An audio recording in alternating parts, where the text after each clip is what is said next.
अस्सलामुअलैकुम। मैं अब्दुल अजीम फारूक एक बार फिर एक नई वीडियो के साथ हाजिर हूँ। व्यूवर्स, हमें अक्सर व बेशतर कुछ इस तरह के सेंटेंसेस हमारे माशरे में सुनने को मिलते हैं कि नई जनरेशन या यंगस्टर्स जो है वो अक्सर इस तरह के जुमले हमें कहते हुए नज़र आते हैं कि आप तो पुराने ज़माने के हैं, आपको नहीं पता। अच्छा, ये जुमला हम कहकर तो निकल जाते हैं, लेकिन हम कभी गौर नहीं करते कि हम ये जुमला क्यों कह रहे हैं। और हम ये भी देखते हैं कि हम अपने बड़ों को भी कभी, इवन पेरेंट्स को भी, ग्रैंड पेरेंट्स को भी, बड़े भाई को भी, या दीगर वो लोग जिनकी एज हो गई है, जो थोड़े ओल्ड हो गए हैं, उनके हवाले से हम इस तरह के जुमले अक्सर व बेशतर पास करते रहते हैं। मगर कभी हमने इन जुमलों के हवाले से गौर नहीं किया, रिसर्च नहीं किया कि उन बड़ों का, उन बुजुर्गों का हमारी ज़िंदगी में क्या किरदार रहा है। हम जदीद दौर को देखते हैं तो सिर्फ उसी शख्स को मॉडर्न माना जाएगा कि जिसके पास ये दो इल्म मौजूद हों। मैं रिसर्च वर्क करके बैठा हुआ हूँ और मैंने रिसर्च की कि किन लोगों को मॉडर्न समझा जा रहा है और किन लोगों को पुराने ज़माने का समझा जा रहा है। तो मैं एक ही नतीजे पर पहुंचा कि जिस शख्स के पास ये दो इल्म मौजूद हैं वो नए ज़माने का है, और जिसके पास ये दो इल्म मौजूद नहीं है वो पुराने ज़माने का है। आइए हम थोड़ा सा स्टडी करने की कोशिश करते हैं कि ये दो इल्म कौन से हैं जिनकी वजह से आज की जनरेशन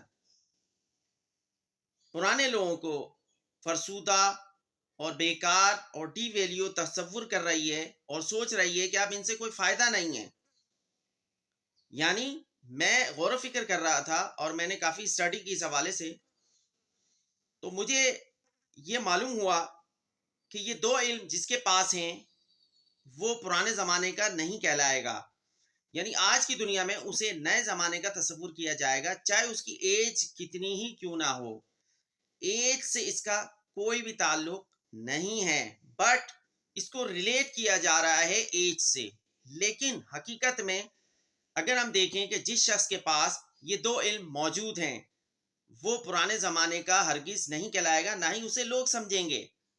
नंबर एक, कि जिसके पास इंग्लिश लैंग्वेज की ताकत है, या जो इंग्लिश बोल सकता है, समझ सकता है, लिख सकता है, उसे आज की दुनिया पुराने ज़माने का नहीं कहती। इसी तरह से दूसरी चीज़ जो बड़ी इंपॉर्टेंट है, वो अगर आपको आती है तो आप पुराने ज़माने के नहीं कहलाएंगे। वो है कंप्यूटर या टेक्नोलॉजी का इल्म। आप फेसबुक पर हैं, व्हाट्सएप पे हैं, ट्विटर पे हैं, आप यूट्यूब पे हैं, आप दीगर टेक्नोलॉजी इस्तेमाल करते हैं, तो आपको हरगिज़ पुराने ज़माने का नहीं कहा जाएगा। यानी ये दो इल्म ऐसे हैं, मैं इस नतीजे पर पहुंचा हूं कि जिस शख्स के पास ये दो इल्म मौजूद हैं वो नए ज़माने का है और बाकी सब पुराने ज़माने के हो चुके हैं। मगर ये एक परसेप्शन है। याद रखिएगा कि अगर आप स्टडी करें, रिसर्च करें, तो आपको अंदाज़ा होगा कि आज के दौर में ये टेक्नोलॉजी होने के बावजूद कोई दुनिया के बड़े काम हम नहीं कर सके। वो यंगस्टर, वो लोग जो उनको टॉन करते हैं, जो मुख्तलिफ एंगल से हमारे बड़ों को डी वैल्यू कर रहे होते हैं, उनके सामने गुजारिश है, अर्ज़ है कि इस हवाले से ज़रा गौर फिक्र करें कि उनका क्या किरदार है और हमारे पुराने ज़माने के लोगों का क्या किरदार रहा है इस दुनिया में और इस दुनिया को तरक्की देने में। आइए ज़रा स्टडी करते हैं हम पिछली सदी की। मैंने कुछ डेटा निकाला है और वो आपके सामने मैं पेश करूंगा, फिर फैसला मैं आप पे छोड़ूंगा। और हकीकत में कोई कंपैरिजन नहीं है, बट कुछ ना कुछ सीखने को ज़रूर मिलता है। मैं पिछली सदी को स्टडी कर रहा था, उसका डेटा निकालने की कोशिश कर रहा था कि आखिर पिछली सदी में, यानी जिस चीज़ को हम नया कहते हैं वो ज़ाहिर है इजादात की बेस पे कह रहे होते हैं, तो मैं ये गौर फिक्र कर रहा था कि आया उन पिछली सदी में वाकई हमने कुछ काम किया है, इंसानों ने काम किया है, पुराने ज़माने के लोगों ने कुछ काम किया है, या सारा काम ये नए ज़माने के लोग ही कर रहे हैं। आइए हम गौर फिक्र करते हैं। आज दुनिया की बड़ी बड़ी जो ईजादात हैं, जो मॉडर्न चीज़ें हैं, जो टेक्नोलॉजी है, वो कब और कैसे ईजाद की गई, उनका सन क्या था, वो पुराना ज़माना था या नया ज़माना था? आइए हम गौर व फ़िक्र करते हैं। मैं चलता हूँ सबसे पहले एरोप्लेन की तरफ। एरोप्लेन आज की जदीद इजादात है, जिसके बगैर हम कहीं पर सफ़र नहीं कर सकते। यानी आज अगर हमें लंबा सफ़र करना है तो हम शॉर्टली घंटों में दिनों का सफ़र तय कर लेते हैं। ये एरोप्लेन की ईजाद है। मैं इसको डेटा इसका देख रहा था कि ये कब ईजाद किया गया। ये पुराने ज़माने में पिछली सदी में तकरीबन 1903 में राइट ब्रदर्स ने जो है इसका फर्स्ट इंजन जो है उसको फ्लाई किया और उसकी शेप चेंज थी, बट उसकी इन्वेंशन जो है 1903 में हुई। इसी तरह से अगर हम आगे बढ़ें तो फिर हम देखेंगे कि फर्स्ट ईमेल जो कि इलेक्ट्रॉनिक मेल कहलाती है, ये 1975 में भेजी गई अमेरिका के अंदर, जो कि रिकॉर्ड पर मौजूद है।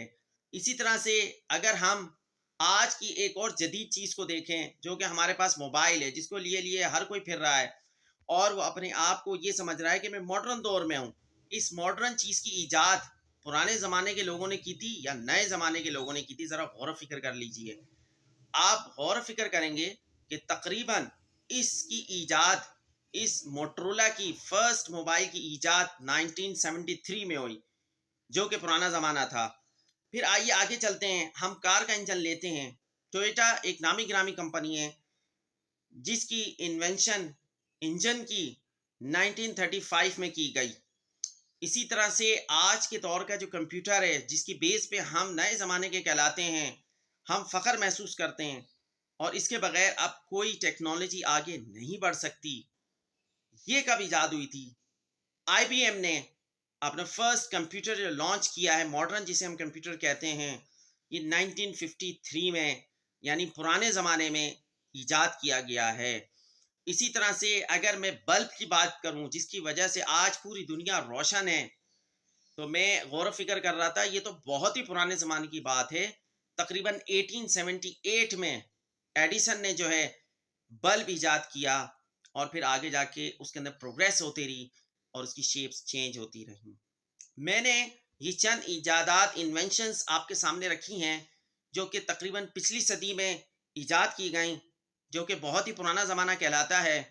ज़रा आज के ज़माने के लोगों को गौर फ़िक्र करना चाहिए कि ये ईजादात हमारे किस कदर काम आ रही हैं और ये ईजादात नए ज़माने के लोगों ने की हैं या पुराने ज़माने के लोगों ने। ज़रा इस पर भी गौर फ़िक्र कर लिया जाए। अच्छा, नए ज़माने के लोग ये पुराने ज़माने के लोगों की चीज़ें इस्तेमाल करके और पुराने ज़माने के लोगों को ही बुरा भला बोल रहे हैं। भला ये कैसा इंसाफ है? ये फ़ैसला मैंने आप पे छोड़ा है। दूसरी बात कि अगर आप नए ज़माने के लोग फ़ख्र कर रहे हैं और पुराने ज़माने के लोग उनको डिवैल्यू नज़र आ रहे हैं, तो ज़रा वो इस चीज़ पे भी गौर करें कि मैं ऐसी 100 इजादात रख सकता हूँ जो कि पुराने ज़माने में की गई हैं और आज के ज़माने में सिर्फ़ हम वो इजादात के मज़े ले रहे हैं। तो याद रखिएगा, इन इजादात से कोई पुराने और नए ज़माने का ताल्लुक़ नहीं है। ये वैल्यू बताते हैं हमें पुराने लोगों की कि विज़डम, अक़ल और इन्वेंशन की ताकत ये हकीकत में पुराने लोगों के पास थी और आज के नए लोग बस उसको रन करने की कोशिश कर रहे हैं और एंजॉय कर रहे हैं। असल में तो हम टेक्नोलॉजी को आज एंजॉय कर रहे हैं। मेहनत तो उन लोगों ने की जिनको हम पुराने ज़माने के लोग कहते हैं। अच्छा, आइए ज़रा इस ज़माने पे भी हम ज़रा गौर व फ़िक्र कर लें। ये तमाम जदीद चीज़ें हमारे पास आ गई हैं और डीएनए से लेके फॉसिल्स पर हम रिसर्च कर रहे हैं, ब्रेन के ऊपर हम काम कर रहे हैं, हम आर्टिफिशियल ब्रेन बना रहे हैं, एआई में चले गए। मगर मैं आपसे 2-4 सवालात करूँगा और इंशाल्लाह ताला आई होप कि आपके पास जवाब नहीं होगा। ये डिबेट नहीं कर सकते। उसकी वजह ये है कि जदीद टेक्नोलॉजी, जदीद चीज़ों के साथ होने के बावजूद भी ये 3-4 चीज़ें कभी भी प्योर नहीं बना सकते। आप बताइए मुझे कि उस ज़माने में जो आटा प्योर मिलता था, क्या आज के ज़माने में मौजूद है? आपका जवाब होगा नहीं। इसी तरह से ये जो तेल हम खा रहे हैं, ये आज के ज़माने में क्या प्योर हमें मिल रहा है? नहीं।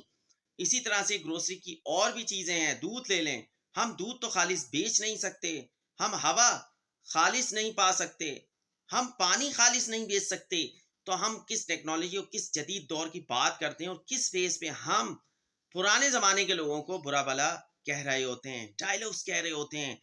बहुत ही अफ़सोस होता है मुझे कि हम उन लोगों को बुरा भला कह रहे हैं जिनकी वजह से आज हम नए ज़माने में मौजूद हैं। आप ज़रा सोचें कि अगर ये पुराने ज़माने के लोग आपको नए स्कूल में दाखिल ना करते, आपको इंग्लिश ना सिखाते, आपको कंप्यूटर ना सिखाते, तो आप किस दौर में रह रहे होते? आप भी उसी दौर में रह रहे होते। और याद रखिएगा कि आप जो अपने आप को मॉडर्न तसव्वुर कर रहे हैं, अगले 20 साल के बाद मैं आपसे पूछूंगा कि जो नई नस्ल आएगी वो आपके बारे में क्या कमेंट्स करेगी, और अगर उसने भी आपको यही कहना शुरू कर दिया तो फिर आपके पास क्या जवाब रह जाएगा। आई होप कि आपको मेरी बात बहुत अच्छी तरीके से समझ में आ गई होगी। असल में ये बहस ही नहीं है ना पुराने ज़माने की ना नए ज़माने की। हमेशा पुराने लोगों की कदर कीजिए, बुजुर्गों की कदर कीजिए, उनके साथ बैठिए, उनसे सीखिए, आपकी विजडम बहुत ज़्यादा बढ़ेगी और आप ये जुमला फिर कहने से रुक जाएँगे। और आप जब उनके दिल में आपकी वैल्यू बढ़ेगी तो इंशाअल्लाह ताला आप पर बहुत ज़्यादा फ़र्क पड़ेगा। आज जिनको हम जुमले कह रहे हैं, ऐसा ना हो कल आने वाले वक़्त में हमें भी कोई ये जुमले कह रहा हो और हमें उस वक़्त अफ़सोस हो रहा हो कि काश हम ये जुमले नहीं कहते। आई होप आपको मेरी ये वीडियो भी पसंद आएगी। आप मेरे चैनल को भी सब्सक्राइब करते रहेंगे। Thank you very much. अल्लाह हाफ़िज़।